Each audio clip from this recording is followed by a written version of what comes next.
Vamos orar pelo servo do Senhor. Você não mão para cá? Vamos orar. Senhor, nós te clamamos, Pai, pela vida do teu servo. Que o Senhor possa usar ele poderosamente nesse momento, Pai. Tudo aquilo que o Senhor já falou com ele, que ele já estudou, Pai. Que ele possa trazer aos nossos corações com ousadia e poder do Espírito Santo, Pai. Fortalece seu servo, Pai. Fortalece a sua casa, seu casamento, a sua família, a sua igreja, Pai. Nós te agradecemos, Pai, por ter trazido o Fred hoje para trazer essa palavra aos nossos corações. Em nome de Jesus. Amém. Graça e paz a todos. Antes de você sentar, uma aplaudir mais uma vez.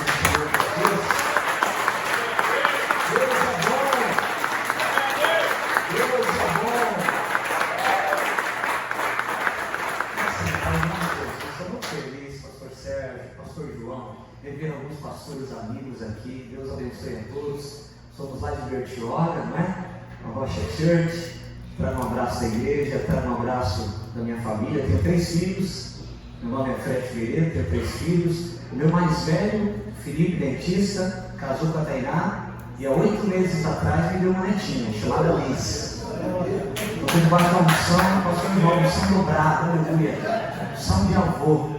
Eu percebi que teve pastores que falam, como assim? Eu guardo a praia ali do Venecia, lá do litoral norte, tá? Então o assunto não rejuvenesce muito não. Para um abraço a todos e mais uma vez muito feliz de estar aqui. Eu tenho certeza que Jesus tem algo preparado, reservado para todos nós. Para um abraço também do nosso social que foi falado aqui do Rio Grande do Sul, né? Acabei de receber um vídeo de uma obra que a gente atende lá e o pessoal está reunido agora de manhã com as famílias. Então, a gente precisa se levantar para chorar com se chora. A igreja tem esse papel, em nome de Jesus. Estou vendo o pastor William lá também. Um abraço, Canela, eu te amo. Abra sua Bíblia comigo em 2 Reis, capítulo 3. 2 Reis, capítulo 3. Versículo de número 1. Nós vamos ler. Louvado seja o teu nome, Jesus. Você sabe que é diferente de tudo a gente pegar para pastor, né, irmão? Não sei se você já teve essa oportunidade. Mas alguém disse, né? Um leão na cova dos Daniéis. Né? Então é difícil. 2 Reis, capítulo 3. Nós vamos ler a partir do versículo 1. Diz assim a palavra do Senhor. Jorão, filho de Acabe, começou a reinar sobre Israel em Samaria no 18º ano do reinado de Josafá, rei de Judá, e reinou 12 anos. Ele fez o que era mal aos olhos do Senhor, porém não como seu pai, nem como a sua mãe, porque tirou a coluna de Baal, que o seu pai havia feito. No entanto, ele aderiu aos pecados de Jeroboão, filho de Nebate, que havia levado Israel a pecar, e não se afastou deles. Mesa, rei dos Moabitas, era criador de gado e pagava o seu tributo ao rei de Israel, com 100.000 cordeiros de lã e 100.000 carneiros. Mas depois da morte de Acabe, o rei dos Moabitas se revoltou contra o rei de Israel. Por isso, naquele instante, Jorão saiu de Samaria e reuniu todo o seu exército, o exército de Israel. Versículo 7. Mandou dizer a Josafá, rei de Judá: o rei de Moabe se revoltou contra mim. Você irá comigo à guerra contra Moabe? Josafá respondeu: irei. Sou como você é, o meu povo é como o seu povo, e os meus cavalos são como seus cavalos. E Josafá perguntou: por que caminho iremos? Jorão respondeu: pelo caminho do deserto de Edom. Então partiram o rei de Israel, o rei de Judá e o rei de Edom. E após 7 dias de marcha, não havia mais água para o exército e para os animais que o seguiam. Então o rei de Israel disse: o Senhor chamou esses 3 reis para os entregar nas mãos de Moabe. Josafá perguntou: não há aqui algum profeta do Senhor para que consultemos o Senhor por meio dele? Então um dos servos do rei de Israel respondeu: aqui está Eliseu, filho de Safate, que era servo de Elias. Em outras traduções, aqui está Eliseu, aquele que deitava água sobre as mãos de Elias. E Josafá disse: está com ele a palavra do Senhor. Então o rei de Israel, Josafá, e o rei de Edom foram falar com Eliseu. Mas Eliseu disse ao rei de Israel: que tenho eu a ver com você? Vá falar com os profetas de teu pai, com os profetas da tua mãe.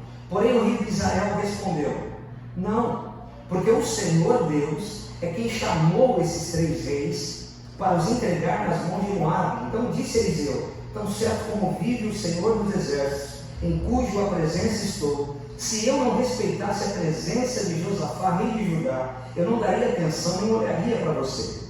Agora me tragam um músico, me tragam um tangedor.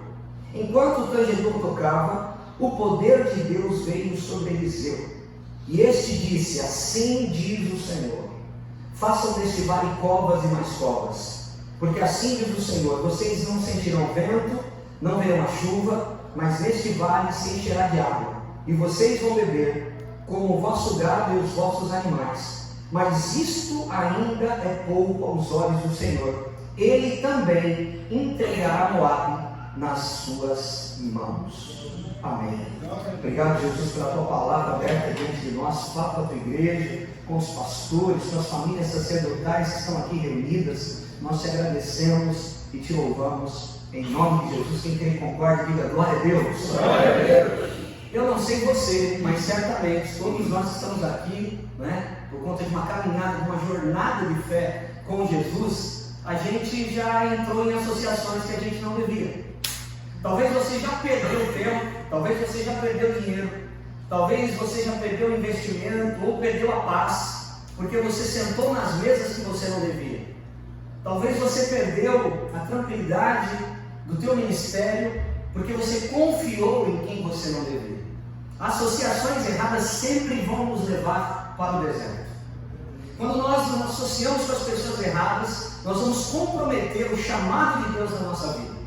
Quando nós sentamos nas mesas erradas, nós vamos ser levados certamente para o deserto, porque associações erradas, sociedades erradas, relacionamentos errados sempre nos levarão para o deserto.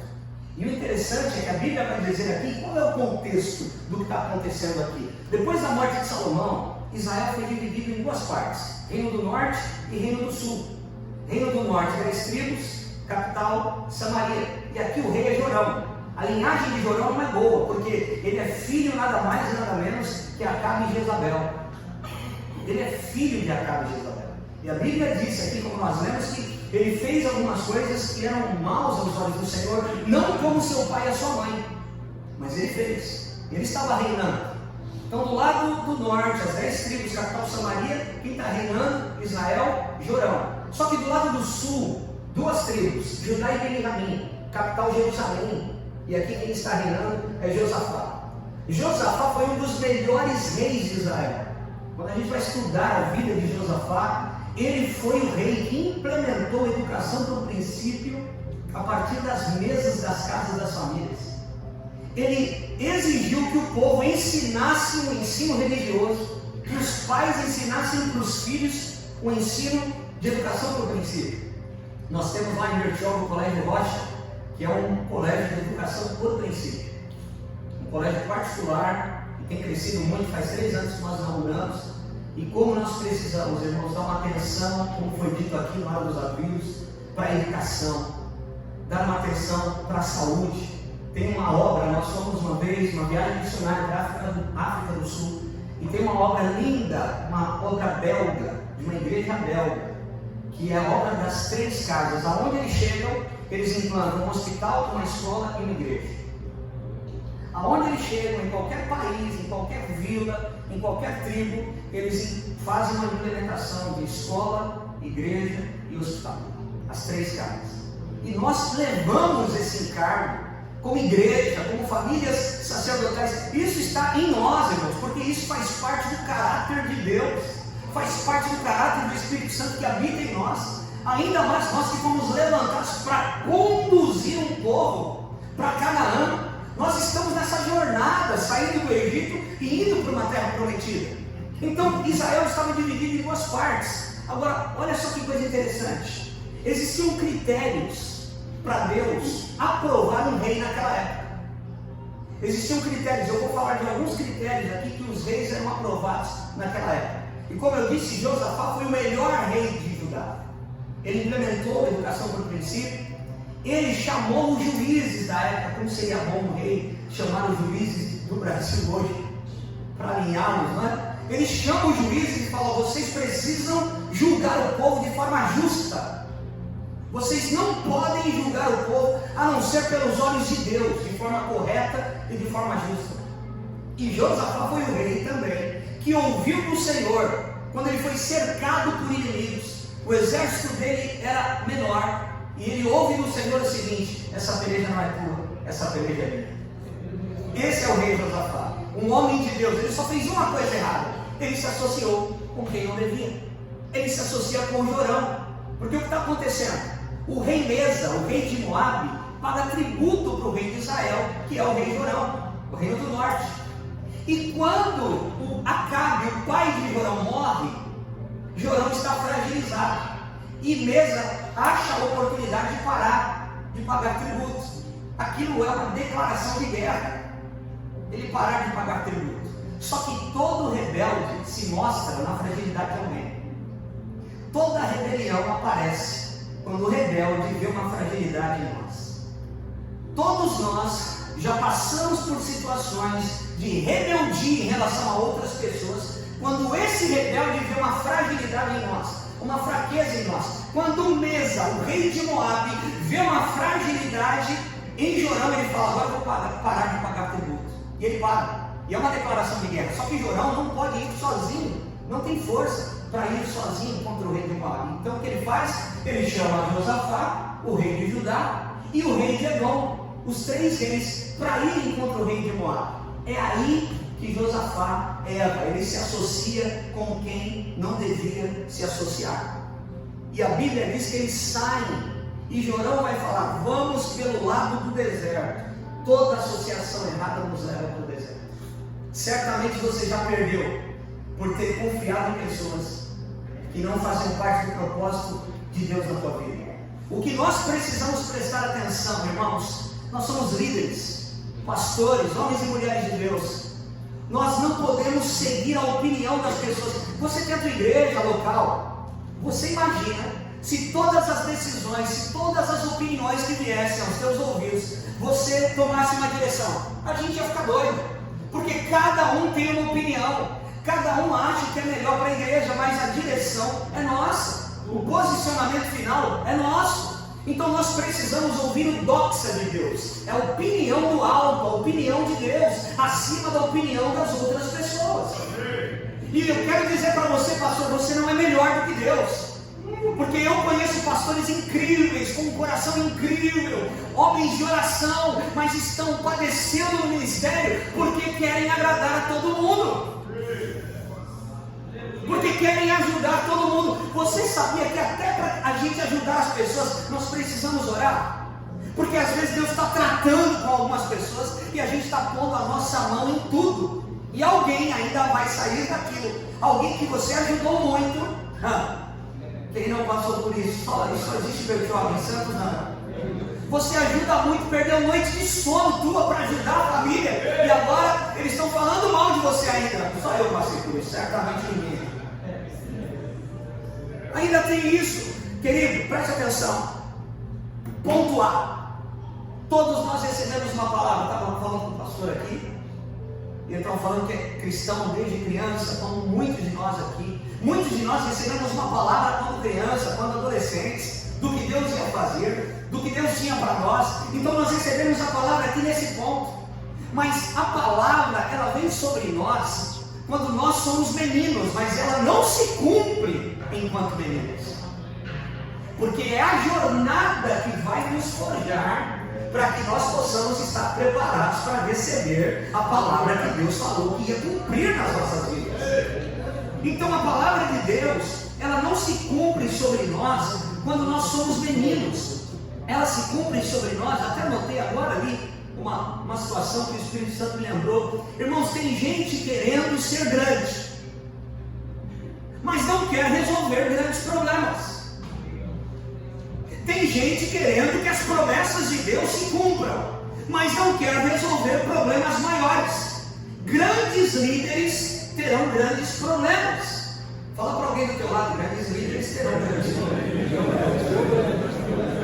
Não adianta fugir, irmão. Aumentou os problemas, aumentou o tamanho do gigante. Glória a Deus, nossa, seu ministério está aumentando também. Não tem água fresca, nós estamos no chamado. Aqui é guerra. Aqui é cruz, solar é coroa. A cruz é rude. A cruz não tem adereço. A gente coloca painel de LED nas nossas igrejas, não tem problema nenhum. A gente pinta de preto, a igreja muda. Foi falado aqui, irmãos, Deus ele não muda, mas Deus se move.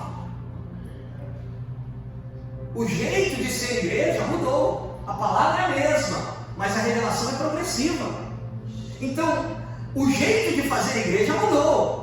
Quem é crente há mais de 15, 20 anos atrás, nós pregarmos assim no conselho de pastores, meu Deus do céu, a gente estava tudo desviado. Aí, o jeito de fazer igreja mudou. A palavra é a mesma, mas a revelação é progressiva. Aonde a gente parou? O que nós precisamos fazer que tem a ver com o contexto dessa temporada? Eu quero dizer para você que a playlist do céu muda. Sabia disso? Existe uma playlist do céu e ela muda. E eu e você precisamos, para que o nosso ministério seja duradouro, que nós possamos chegar até o fim do propósito que Deus tem para a nossa vida, irmãos. Nós precisamos aprender a romper as estações, a romper as temporadas, para que a gente não fique inadequado para a temporada que nós estamos vivendo. Eu conheço pastores, um tempo atrás nós estávamos sentados numa mesa com pastores relevantes do Brasil, e tinha um pastor na mesa de 85 anos. Ele era o mais atualizado de todos nós, pastor Sérgio. Ele é antenado. Falou de internet, ele sabia o que estava acontecendo. Falou da situação em Israel, ele sabia. Ele vinha com as informações frescas. Exatamente isso. Homens que estão rompendo gerações, rompendo estações, rompendo temporadas, não ficam inadequados para a temporada. Eu quero profetizar sobre a tua vida, que passe o tempo que passar, você estará atualizado para alcançar os perdidos naquela temporada. Aleluia! Nós não queremos parar, mudar a camiseta, mudar a cor de parede de igreja, não tem problema. A palavra é a mesma. A palavra, existe um fio de ouro de Gênesis a Apocalipse. A palavra é a mesma. E ela é atual. O Billy Graham disse que a palavra de domingo é mais atual do que o jornal de segunda-feira. Porque a palavra é atual. Agora, o que nós precisamos, falando disso, de companhias, de relacionamentos. Quantas pessoas se aproximam de nós com uma intenção escusa? Quantas pessoas se aproximam de algum momento nas nossas vidas porque querem arrancar, porque estão querendo se aproveitar de um melhor momento? Você sabia que foi feita uma pesquisa em Harvard, uma pesquisa secular, não é cristã não, que se você se aproxima até 7 metros de uma pessoa, você capta a frequência da pessoa. Então, se você entra em um ambiente que a coisa está feia, você já captou a frequência daquelas pessoas. Olha a situação. Existe uma frequência do céu. Por que quando nós estamos num lugar como esse, reunidos como igreja de Cristo, a gente recebe a poderosa palavra do Senhor, nós somos edificados pelo Senhor, o Espírito Santo tem liberdade no nosso meio, a gente sai daqui diferente, porque a gente entrou numa frequência que a palavra de Deus nos alinhou. E ainda que nós tivéssemos entrado aqui fora da frequência do céu, a palavra tem esse poder de alinhar o nosso coração com a frequência do céu. Aleluia! Agora olha só, esse microfone ele é sem fio. Em algum lugar desse prédio tem a base desse microfone. Deve estar ali, em cima da mesa do irmão. Por que esse microfone está potencializando a minha voz? Porque tem uma base exatamente com a mesma frequência. É por isso que ele potencializa a minha voz. Quando você está na frequência do céu, a sua voz é potencializada. Quando nós estamos conectados com a frequência, quem é do tempo do radinho, o bombril na ponta da antena, aleluia. Só observe, tinha que colocar, às vezes não dava certo ainda, tinha que colocar no lugar determinado da casa, né? para poder funcionar, seja a televisão ou seja a rádio. Por quê? Está fora de sintonia. Fora de sintonia você não vê direito, fora de sintonia você não escuta direito. Fora de sintonia as coisas não ficam claras. Mas quando nós estamos sintonizados no Daimon do céu, a mensagem vem fresca. A voz do Senhor sobre nós. Porque nós precisamos ouvir de forma clara, porque nós somos esses transmissores, irmãos. Nós temos o poder de mudar os ambientes. Você não é um termômetro que chega num lugar e mede simplesmente a temperatura do lugar. Você é um termostato. Você tem o poder de chegar num lugar e se o lugar está frio, você pode tornar o lugar quente. Homens de Deus são assim. Você conhece gente que quando chega no ambiente, muda o ambiente? Quando pega no microfone, muda o ambiente? São pessoas que carregam. Irmãos, Deus não está medindo ninguém. Deus está pesando. Deus não está medindo, olha aonde ele chegou, olha quantos seguidores ele tem, olha quantas igrejas ele abriu. Deus não está medindo, Deus está pesando. Qual é o peso de glória que você tem? Com as suas renúncias, com as suas entregas, com aquilo que Deus tem pedido para você, e você tem coragem de renunciar, soltar o que é de Deus por uma temporada antiga e pegar o que é de Deus por uma temporada nova. Homens que têm coragem de soltar o velho para pegar o novo. Aleluia. Deus está nos pesando. Paulo vai falar sobre isso em Coríntios. O peso de glória. Qual é o peso de glória? Irmãos, tem homens que carregam o peso de glória. Eles chegam no ambiente e o ambiente muda. O peso da glória de Deus. Então não importa, por aí, você deve estar vendo isso, principalmente com esse aparelho que nós temos nas mãos, tudo fica fácil, o acesso fica rápido. Irmãos, é muita folha e pouco fruto, é muita espuma. Eu conheço gente que tem milhões de seguidores e não poderiam estar discipulando os milhões de seguidores que tem no Instagram, por exemplo, porque eu conheço a vida pessoal do camarada. Mas eu conheço também pessoas que têm pouquíssimos seguidores, que poderiam discipular a nação inteira, de tão homens de Deus que são.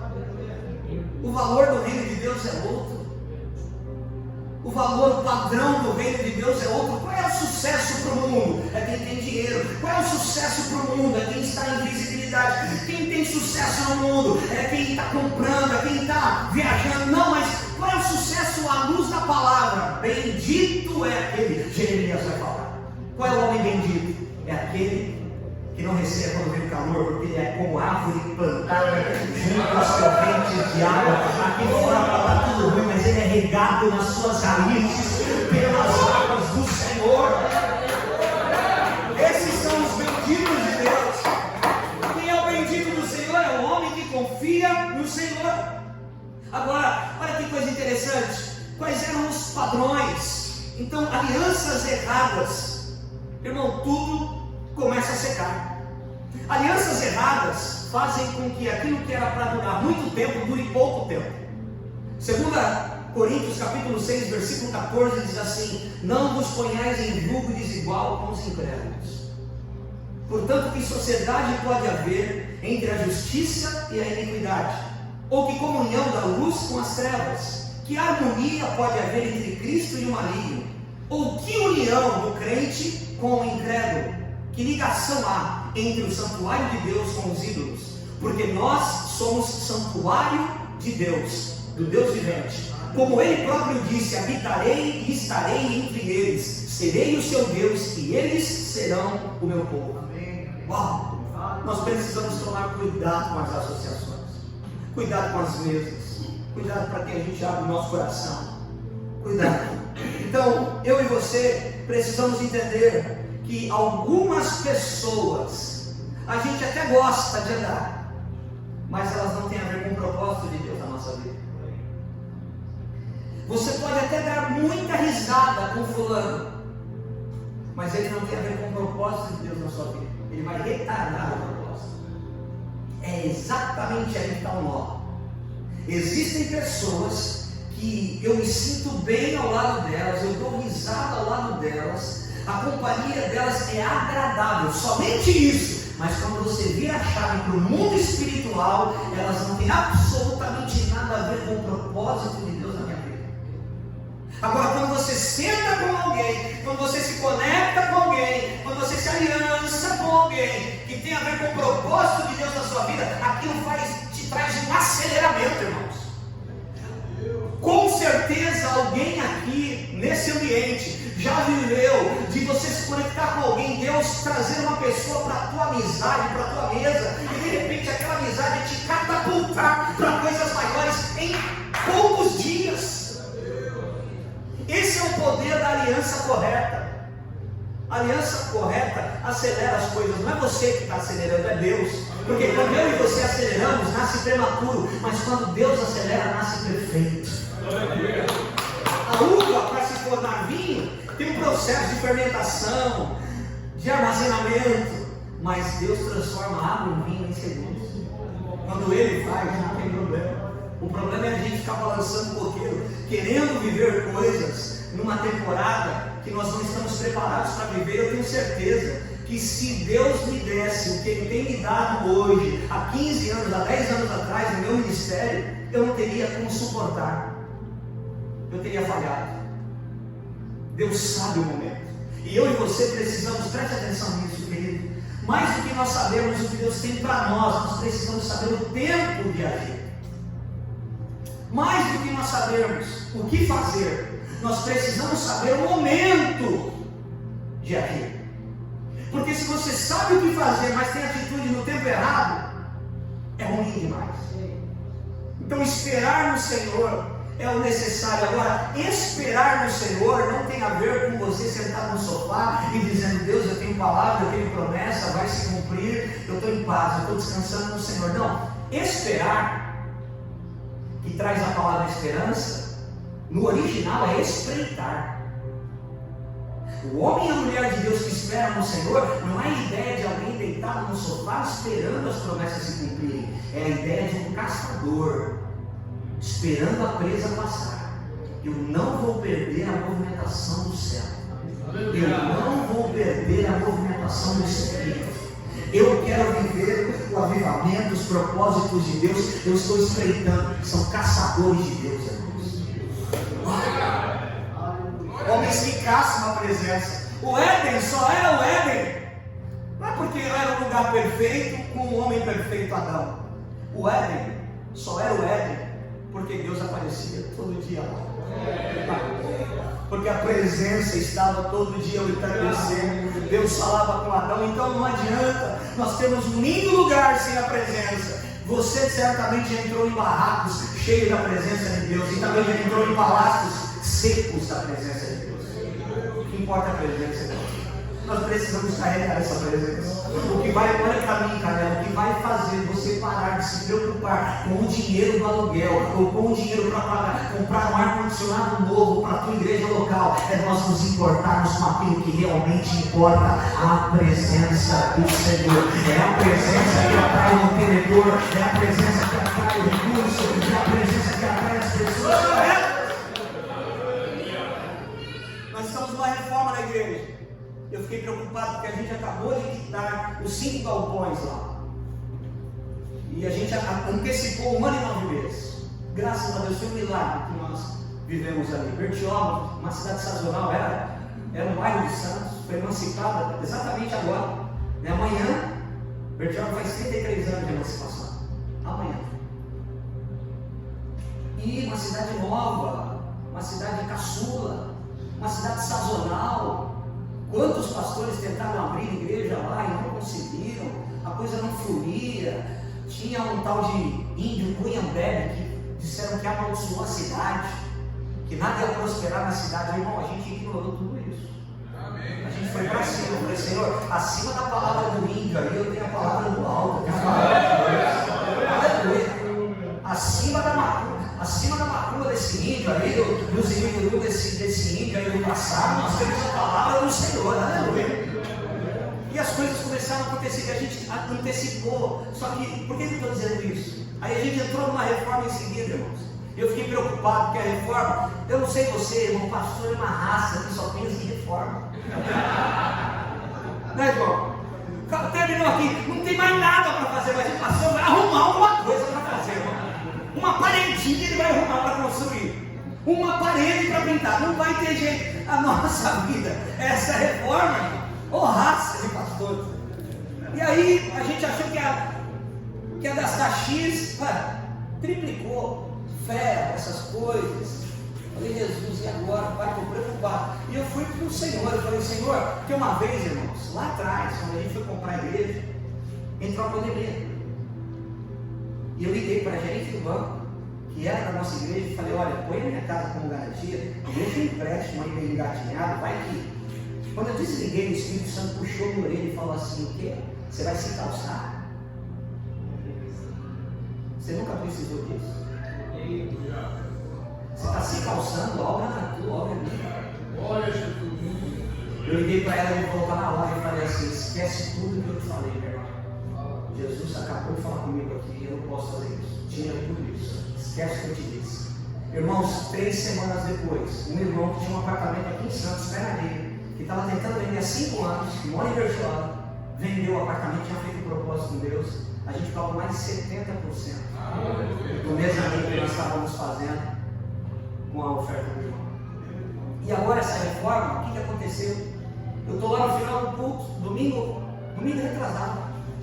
Chega um casal no final do culto, uma bebezinha no colo. Eu estou falando, querido, que quando a gente está numa frequência, tem coisas que vão acontecer além da sua compreensão. Porque é muito ruim a gente ficar fazendo a obra lutando com a força do nosso braço. Isso não é vontade de Deus. E geralmente isso acontece quando a gente entra em comparação. O celular, a gente fica com isso aqui, ó. Deixa eu ver o culto do fulano. Vai dizer que você não faz isso. Deixa eu ver a igreja lá como é que está. A igreja dele está cheia, a igreja não está. A gente fica entrando em comparação. E quem entra em comparação facilmente entra em competição. E aí qual é o perigo? O perigo é você soltar o que Deus falou para você fazer, para querer pegar aquilo que Deus colocou na mão do outro. Você abandona um propósito maior de Deus na tua vida, que é o que Ele deu para você fazer, para tentar viver a vida do outro. Quem entra em comparação, entra em competição facilmente. Eu e você precisamos focar naquilo que Deus colocou nas nossas mãos. E eu ali, nessa oração, chegou esse casal, o bebê no colo, aí ele começou a falar sobre Belo Horizonte, tem um pastor de Belo Horizonte, que é meu amigo, que te conhece, e ficou sabendo que eu comprei casa em Bertioga. Ele falou, quando você estiver em Bertioga, vai na igreja do pastor Fred, eu estou aqui, que bênção, Deus falou comigo. E o senhor falou aí da reforma, pastor, a gente tem a abençoar a reforma. Eu falei, amém, irmão, que bênção. Aí a mulher dele começou a falar, pastor, Deus falou com a gente vai doar essas placas UOL aí. A placa UOL, meu irmão, era 20 mil um pavimento e 38 mil outro pavimento. Ele falou, nós queremos doar essas placas UOL aí. Eu falei, uau!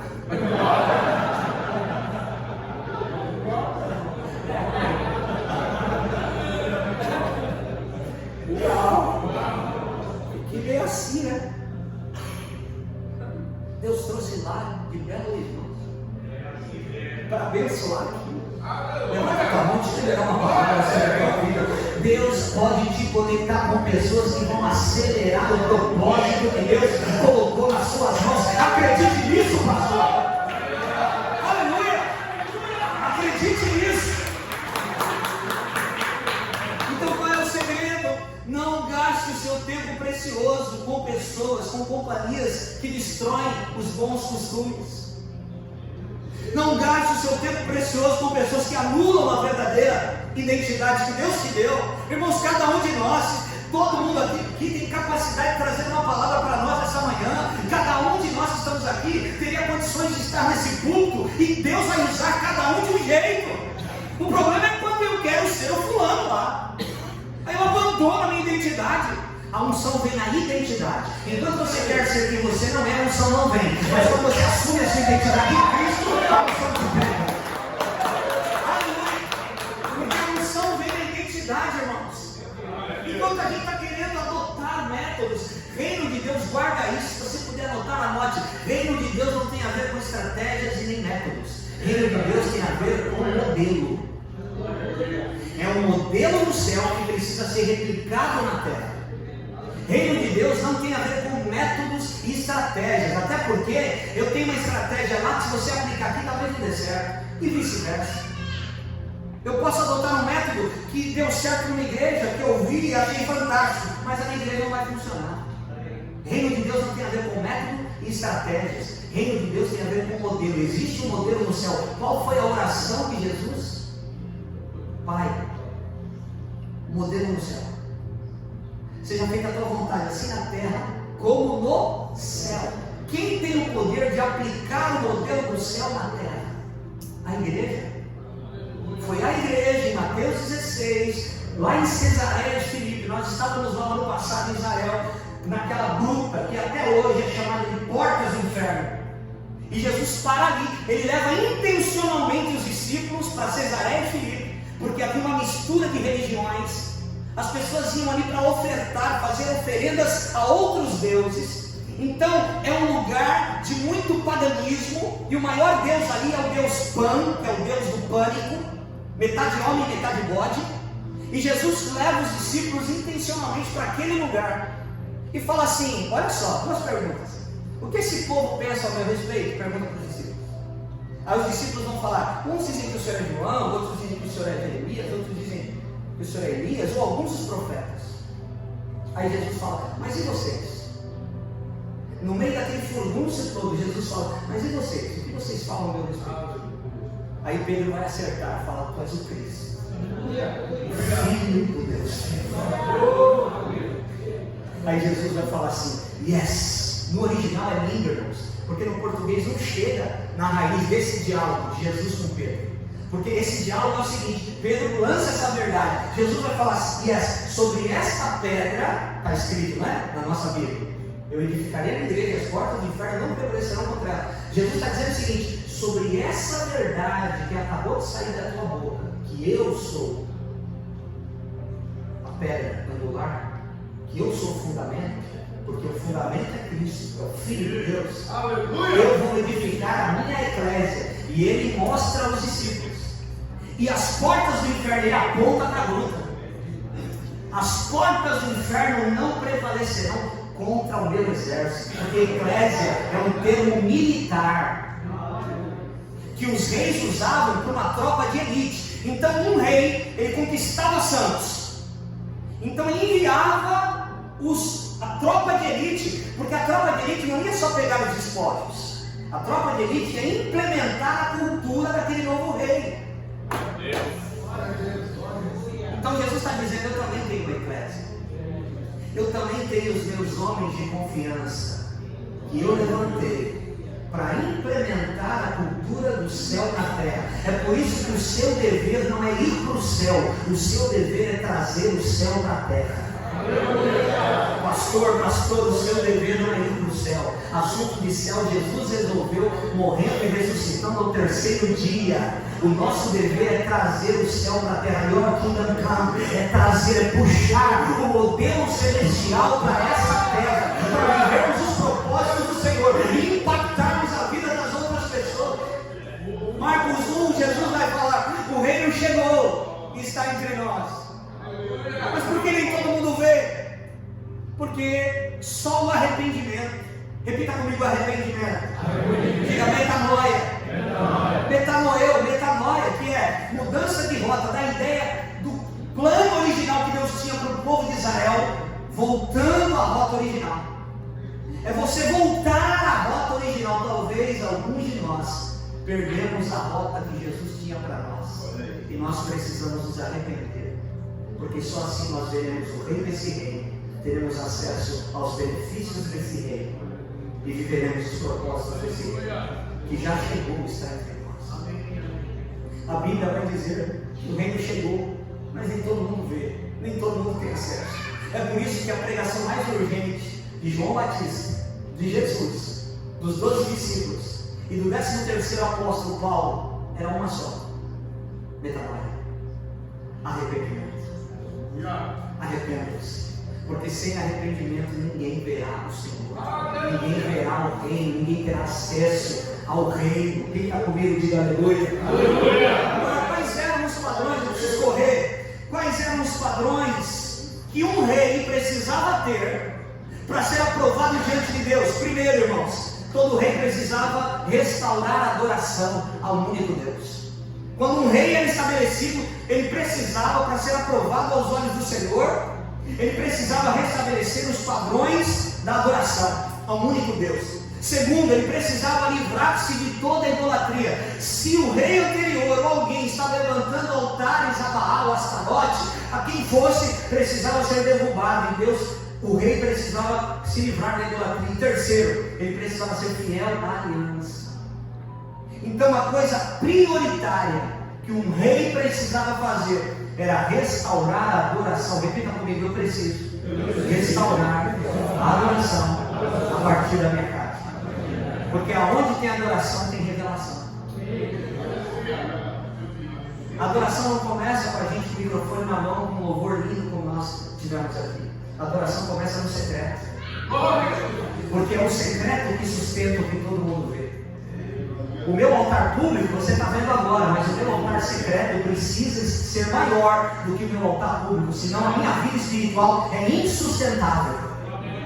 Você e eu conhecemos pessoas que, pum! E Deus engoliu a voz de todos eles. Por quê? O altar público era muito maior do que o altar secreto. Tinha publicidade, tinha nome, tinha seguidores, falava bem, alcançou milhares. Só que o altar na intimidade era tão pequeno que não sustentou. Não sustentou, irmãos.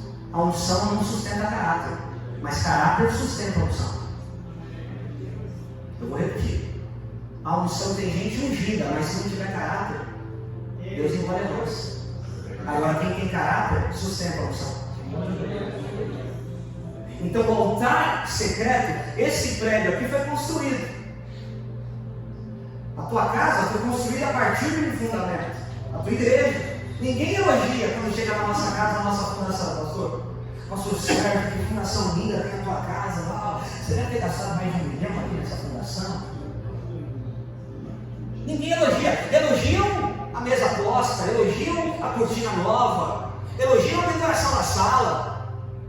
Mas Deus não trabalha com decoração. Deus trabalha com construção. Deus não é marceneiro, Deus é carpinteiro, tem uma diferença. Deus está mudando tudo aqui. Eu nem sei se eu vou conseguir entrar na palavra de Jesus. Deus é carpinteiro, ele não mexe com decoração, ele talha, ele é carpinteiro. Ele vai tirando as festas, ele vai alinhando a nossa vida, ele sabe fazer isso, né? Então, é o que ninguém vê que sustenta o que todo mundo vê. Se não for assim, a nossa vida espiritual é insustentável. Todo domingo eu prego com a minha família toda, os meus filhos, minha neta agora, todo mundo na primeira fileira. Eles sabem quem eu sou e quem eu não sou. E se eu estiver pregando e os olhos da minha esposa não brilharem mais, tem alguma coisa errada comigo, não, mano. Eu preciso tomar cuidado. Porque não adianta, a gente está ganhando o mundo inteiro, a gente está pregando em vários lugares, e a gente não dá conta da mesa da nossa casa. Não adianta o altar público ser tão grande e o altar íntimo ser tão pequeno, isso é insustentável. Porque é o secreto que sustenta o aparente. É o que ninguém vê que sustenta o que todo mundo vê. Irmãos, não tem como. Existiam, pastor João, pastor Sérgio, o pessoal sabe disso. No passado, vinha um itinerante, nada contra o itinerante, sabe? Nada. Mas vinha um itinerante aqui, pregava em Santos. Pintava e bordava. Ia lá em Bertioga, pregava lá, pintava e bordava. Ia na outra igreja, e ninguém ficava sabendo de nada, porque ninguém tinha contato, conexão. Ninguém tinha celular para ver o culto do outro. Hoje, irmão, se um cara fizer alguma coisa errada na igreja do pastor João aqui, no mesmo dia eu estou sabendo. Fred, cuidado, porque esse cara, pelo amor de Deus, passou aqui, ó, prega muito bem, mas arrasado. Então você pode perceber que hoje a gente não leva tanto itinerante para as nossas igrejas, nós levamos pastores de igreja. Por quê? Antes não importava como a família dele estava e nem que igreja ele era. Hoje, cara, o cara pode dar a voadora, o que for. Como é que está a tua família? Aonde você congrega? Qual pastor tem o teu coração? Senão não adianta. ela é muito nova, ela tem 100 e poucos anos. Um prédio de Oxford tem 1000 anos. Um dos prédios da Universidade de Oxford tem 1000 anos. A igreja do Brasil tem 100 e poucos anos. Ela é uma menininha, ela é uma adolescente, irmão. Sabe adolescente com um braço grande? Eu tenho um adolescente em casa. Esses dias o José falou assim: pai, tudo bem. Está mudando a voz. Está mudando a voz. Esses dias eu passei para o banheiro, olhei para o quarto do meu filho, tinha um homem, com a perna peluda. Eu falei: quem é esse cara deitado no meu filho? Era meu filho. Cresceu, mas tudo desengonçado, braço maior que tudo. Essa é a igreja brasileira, por isso que a gente vê tanta loucura aí. A gente vê gente falando: meu, não acredito. Você olha na televisão lá dentro, não acredito que esse cara está vendendo isso, não acredito que ele está fazendo essa campanha, não acredito que ele está. Ai, Jesus, tem misericórdia. É a gente tão sério, querendo fazer as coisas certinhas e o povo bagunçando aí. É a igreja brasileira, a igreja adolescente. Então, irmãos, quem pegar isso quanto antes, quem entender essa maturidade o quanto antes, que é o secreto que sustenta o aparente, não adianta visibilidade, não adianta trocentos seguidores, não adianta falar muito bem. A igreja madura não vai aceitar esse tipo de gente que é de plástico, irmão. Tem gente que é de plástico, não é de verdade. Deus deu uma graça para minha esposa, irmão. Aonde eu chego? Eu sei que Deus dá essa graça para a tua esposa também. A tua esposa às vezes não te cutuca e fala: cuidado.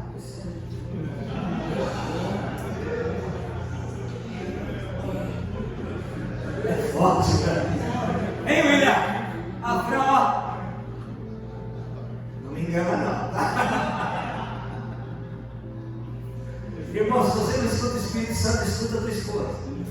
Eu sempre me arrebentei quando eu não ouvi a família. Sempre. Fred, você está todo empolgado, né? Ó, tem capa aí, viu? Tem capa aí, fica esperto. Ah, mas é batata. Por quê? Deus não está usando o personagem que nós somos, Deus está usando quem nós somos de verdade. A unção de Deus não vem sobre o personagem, a unção de Deus vem sobre quem nós somos de verdade. Com defeitos, com situações, com problemas, com adversidades. Mas isso é um assunto para depois. Irmãos, eles chegam e a Bíblia vai dizer que no 7º dia acaba a água. O que era para durar muito tempo, dura pouco tempo. Eles estão no deserto, os 3 eles, que estão indo para guerrear com o rei de Moabe. E no 7º dia acaba a água. Aquilo que era essencial, fundamental. Porque as associações erradas nos desequilibram. As associações erradas fazem com que a gente perca a noção. Quantos de nós, nos relacionamentos errados, a gente perde a noção, a gente fica desequilibrado, a gente faz conta errada, e aí eles estão desequilibrados no deserto, acabou a água. O que era para durar muito tempo, dura pouco tempo. Eles não prestam atenção naquilo que é essencial. E aí quando acaba a água no meio do deserto, não tem o que fazer. O que Jorão, o filho de Acabe e Jezabel, a linhagem dele era horrível. O que Jorão vai falar? Ah, é por isso que Deus nos trouxe aqui, ó, para nos entregar nas mãos do rei de Moabe. Mas Josafá vai falar: meu Deus, onde eu me vi? Estou com esses caras aqui, eles não têm nada de Deus. Deus me perdoa. Aonde mora o profeta, eu preciso ouvir a voz de Deus. Preste atenção, irmãos, todos nós vamos passar por desertos. Mas a tua reação no deserto vai dizer se você vai sair dele ou não. Tem crente que está falando que nem Jorão: ah, por isso as portas se fecharam. Por que, Deus? Porque o Senhor me trouxe para Santos? Por que isso está acontecendo? Mas tem gente que está dizendo assim: Senhor, eu errei a rota, eu entrei numa enrascada, mas eu quero ouvir a tua voz, porque eu sei que só a tua voz pode me livrar. Irmãos, não tem gente na tua igreja que diz assim: pastor, sabe que eu não fui domingo para o culto? Recebi um telefonema de manhã, acabou com o meu dia, fiquei desanimado, falei: quer saber, não vou para a igreja não. Mas tem crente que diz assim: pastor, domingo, recebi um telefonema, acabou com o meu dia, mas eu disse: é por isso que eu preciso estar na casa do Senhor. Todos nós vamos passar por desertos, mas a tua reação no deserto vai dizer se você vai sair dele ou não. A reação de Jorão é horrível. Ele é murmurador, ele não reconhece a mão de Deus, então ele vai reclamar, ele vai murmurar, só Deus para tirá-lo dali, mas ele não está dependendo de Deus, ele está murmurando contra Deus. Mas tem alguém que está dizendo: aonde mora o profeta? É exatamente isso que Josafá vai falar: aonde mora o profeta, eu preciso ouvir a voz do Senhor. E aí um homem no meio do exército, o pastor Sérgio vai falar assim: eu sei onde mora Eliseu, aquele que deitava água sobre as mãos de Elias. Isso diz muito, irmãos. Aquele que deitava água sobre as mãos de Elias. Quando você estuda a história de Eliseu, escute isso. Se você pegar isso, você pergunta: o coração de Eliseu é esse coração certo. Eliseu jamais iria usurpar a liderança de Elias. Ele jamais ia armar alguma coisa para acelerar a sucessão. Ele ficaria lavando as mãos de Elias a vida inteira. E porque ele tinha esse coração, Deus falou: porque você tem esse coração, eu vou te levantar para coisas maiores. Quem Deus tem levantado nesse tempo? Eu tenho andado por aí, irmãos. Eu tenho tido contato com algumas lideranças jovens. Deus está levantando aqueles improváveis, que só queriam um lugar para adorar ao Senhor, e ficariam lavando as mãos de Elias a vida inteira, mas porque Deus viu esse coração, Deus está levantando esses homens, essas mulheres, desapegados, gente que está desapegada, que confia no que Deus vai fazer. Aleluia. Ele deitava água sobre as mãos de Elias. E aí tem um servo lá, os reis deveriam saber onde morava o profeta da nação, Eliseu. Só que os reis não sabem. Então alguém, sempre Deus vai levantar alguém para nos ajudar. Sempre Deus vai levantar alguém para falar para nós: não, essa é a direção.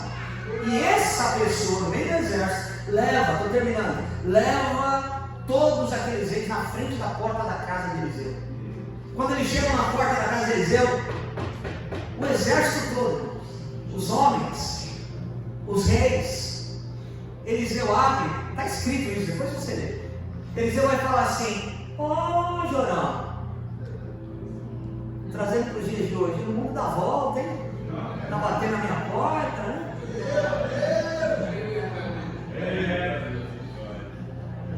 Por que você não vai atrás dos profetas do teu pai e da tua mãe? Que falavam aquilo que você queria ouvir, não aquilo que você precisava ouvir. Atrás deles lá, o mundo dá volta, né? Eu era perseguido, agora está precisando de mim. Eu estava escondido porque o teu pai e tua mãe perseguiu amigos meus, profetas, matou amigos meus, profetas. Mas agora o filho está precisando de mim, porque o mundo dá volta. É isso que Eliseu vai falar para Judá. Aí ele olha para o lado e ele vê Josafá, homem de Deus. Ele fala: Josafá, paz do Senhor, Carmela. Bom te ver demais, como é que você está? Como é que está a família? Aí olha o que Eliseu vai falar, está escrito isso. Eliseu vai falar assim: ó, deixa eu falar uma coisa para todos vocês que estão aqui. Se não fosse por causa desse homem aqui, ó, Josafá, homem de Deus, se não fosse por causa dele, eu não vos atenderia e nem os ouviria. Mas por causa dele eu vou buscar Deus para vocês saberem a direção de Deus. Chame o tangedor. Irmão, tem gente que é Josafá. A casa está caindo, mas tem um Josafá na casa, a casa não cai. A igreja está passando por luta, mas tem Josafá na igreja, a igreja não cai. Ei! Aleluia! Quero você, família, você. Aleluia! Talvez, irmãos, você já foi Josafá na vida de alguém. Deus fez algo em uma família por tua causa. Talvez você já precisou de alguém porque você estava num momento ruim e teve um Josafá. Deus veio por causa dele. Esses dias lá na igreja, uma família com 12 pessoas, 2 são obreiros da nossa casa, chegaram lá depois do culto e falaram: pastor, essa aqui, ó, essa aqui, ó, essa mulher, ela foi a Josafá da nossa família. Por causa dela, todos os filhos e netos estão na presença do Senhor. Porque enquanto um foi fazer faculdade, desviou, o outro mudou de cidade, ficou longe de Deus, ela falava: Senhor, todos os que levam o meu nome e sobrenome vão te adorar na tua casa. Eu não aceito nenhum deles afastados da tua presença. Deus atendeu Josafá. Eliseu vai procurar a instrução de Deus. E aí ele chama um tangedor. Cadê o tangedor aqui? O pastor vem aqui. Você tem falado lindo aqui. O pessoal da banda, se quiser vir aqui, nós estamos terminando. Vem pra cá. Chame um tangedor, porque aonde existe adoração, tem revelação. Repita comigo: onde tem adoração, tem revelação. A Bíblia diz que o tangedor começa a tocar e a mão de Deus vem sobre Eliseu. Irmãos, esse versículo é lindo, sabe por quê? Porque quando a gente está na casa de alguém, você foi na casa do irmão comer uma pizza, aquela reunião despretensiosa, um está falando do time, outro está falando de outra coisa, mas de repente alguém pega um violão. Eu sei que você sabe o que eu estou falando. E alguém começa a tocar. E aí o outro do outro lado da mesa lembra de um versículo e fala: rapaz, Deus falou comigo essa semana. E aí alguém na mesa começa a chorar. A mão de Deus veio. Sabe quando você está sentado com alguém, na casa de alguém, conversando de coisas aleatórias, mas de repente vem uma palavra assertiva, na sintonia do céu, e muda o ambiente. Ei, pastor, você sabe do que eu estou falando.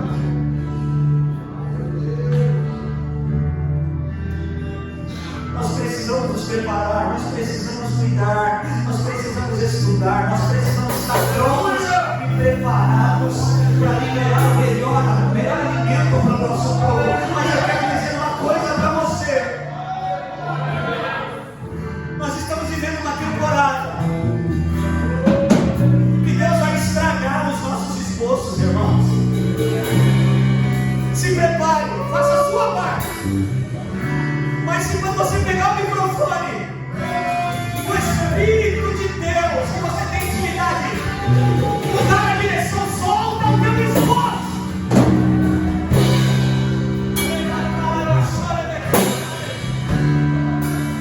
Nos melhores cultos, eu declaro e profetizo sobre